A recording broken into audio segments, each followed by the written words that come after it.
35 साल बाद भी प्लॉट ना मिला, ये कहना है हुसैन शाह का, जिन्होंने 1988 में सोल ओलंपिक्स में पाकिस्तान के लिए बॉक्सिंग में ब्रोंज मेडल जीता और पाकिस्तान के दूसरे एथलीट बने जिन्होंने किसी इनफरादी खेल में पाकिस्तान के लिए किसी किस्म का तमगा जीता हो। हुकूमत ने प्लॉट देने का ऐलान किया, मगर आज 35 साल बाद भी प्लॉट न मिल सका। हुसैन शाह कहते हैं कि मैंने 15,000 रुपये रजिस्ट्री की रकम भी अदा की, लेकिन जब मुतल्लका दफ्तर पहुंचा तो पता चला कि प्लॉट पे तो कोई और कब्जा कर चुका था। मैंने बहुत इधर उधर हाथ पैर मारे, मुख्तलिफ लोगों से रब्ता करने की भी कोशिश की, लेकिन मेरी कोई सुनवाई ना हो सकी। पाकिस्तान के लिए बॉक्सिंग में ब्रोंज मेडल जीतना बहुत बड़ी बात है, ओलंपिक्स में जहाँ पे वर्ल्ड लेवल के बॉक्सर्स होते हैं। और मेरा नहीं ख्याल कि हुसैन शाह के अलावा पाकिस्तान का कोई भी जो बॉक्सर है बॉक्सिंग की तारीख में वर्ल्ड लेवल के बॉक्सर के सामने ज़्यादा देर टिक पाया हो। मुकाबले होते रहे हैं, लेकिन पाकिस्तान का कोई भी बॉक्सर जो है वो दुनिया के बड़े जो बॉक्सर हैं, बड़े जो टॉप लेवल के बॉक्सर्स हैं, उनके सामने ज़्यादा देर टिक नहीं पाया। तो ऐसे में हुसैन शाह की जानिब से ब्रोंज मेडल जीतना, कांसी का तमगा जीतना अपने आप में एक बड़ा एजाज़ रखता है। लेकिन हुसैन शाह की हुकूमती सतह पे कोई पजीराई ना हो सकी, जिसकी वजह से हुसैन शाह बहुत ज़्यादा दिल बर्दाश्ता हो गए और उन्होंने वतन ही छोड़ दिया। हुसैन शाह कहते हैं कि मुझे इनाम के नाम पे सिर्फ 25,000 रुपये फेडरेशन की तरफ से दिए गए और 25,000 रुपये मुझे किसी शहरी ने अपनी जेब से बतौर इनाम गिफ्ट किए। कराची की बिजली कंपनी के इलेक्ट्रिक ने भी इनाम देने का वादा किया, मगर कुछ ना मिला।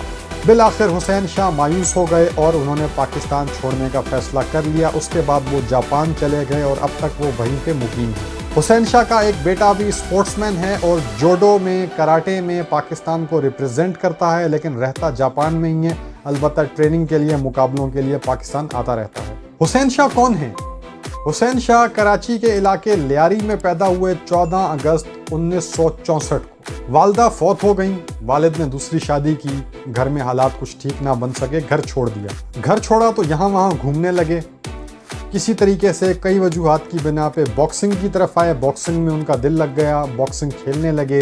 1983 में रेलवे में एक सीनियर बॉक्सर को हरा दिया तो उन्हें रेलवे में मुलाजमत मिल गई। फिर वो रेलवे की मुलाजमत की बुनियाद पे मुख्तलिफ जगह मुकाबले खेलने जाने लगे और मुख्तलिफ किस्म के उन्होंने मुकाबलों में हिस्सा लिया। कई उन्होंने मेडल्स जीते और बिलाखिर उनका नाम आता है ओलंपिक्स 1988, जो जनूबी कोरिया के शहर और उनके दारुल हुकूमत सोल में खेले जा रहे थे। वहाँ पे पाकिस्तान के ओलंपिक दस्ते के साथ हुसैन शाह पहुँच गए और वहाँ पे जाके उन्होंने तारीख रकम कर दी और बॉक्सिंग के मुकाबले में ब्रोंज मेडल हासिल किया, तीसरी पोजीशन हासिल की, जो किसी भी पाकिस्तानी बॉक्सर के लिए एक बहुत बड़ा एजाज़ है। हुसैन शाह की ज़िंदगी पर एक फ़िल्म भी बनाई गई। फ़िल्म का नाम था शाह। फिल्म को जो डायरेक्ट जिन्होंने किया उनका नाम है अदनान सरवर, और अदनान सरवर ने ही फिल्म में हुसैन शाह का रोल भी अदा किया। फिल्म बहुत अच्छी थी, हुसैन शाह की स्ट्रगल को बहुत अच्छे तरीके से दिखाया गया, लेकिन ये फिल्म बॉक्स ऑफिस पे ना चल सकी, इसलिए ये फिल्म फ्लॉप हो गई। दोस्तों, हुसैन शाह के लिए हम दुआ गो हैं। हुकूमत पाकिस्तान अपने इस हीरो को याद रखेगी। हम हुकूमत से इल्तिजा करते हैं कि हुसैन शाह के लिए भी सरकारी सतह पर किसी किस्म के एजाज़ का ऐलान किया जाए, कोई फाइनेंशियल बेनिफिट भी उनको दिया जाए और सबसे बढ़ के उनको वो रिकग्निशन दी जाए, वो इज़्ज़त और पजीराई दी जाए जो कोई भी स्पोर्ट्स पर्सन जो है वो डिज़र्व करता है। तो दोस्तों, इसी दुआ के साथ कि हुसैन शाह तंदुरुस्त होंगे, सेहतमंद होंगे, हम उनकी सेहत और तंदुरुस्ती और लंबी उम्र के लिए दुआ गो हैं। और आप सबसे भी हम रिक्वेस्ट करते हैं कि हमारी वीडियोस को यूँ ही देखते रहिए, पसंद करते रहिए, ताकि हम आपके साथ दिलचस्प किस्म की वीडियोस और मालूमात शेयर करते रहें। अब हमें इजाज़त दीजिएगा। Thank you so much. खुदा हाफिज़।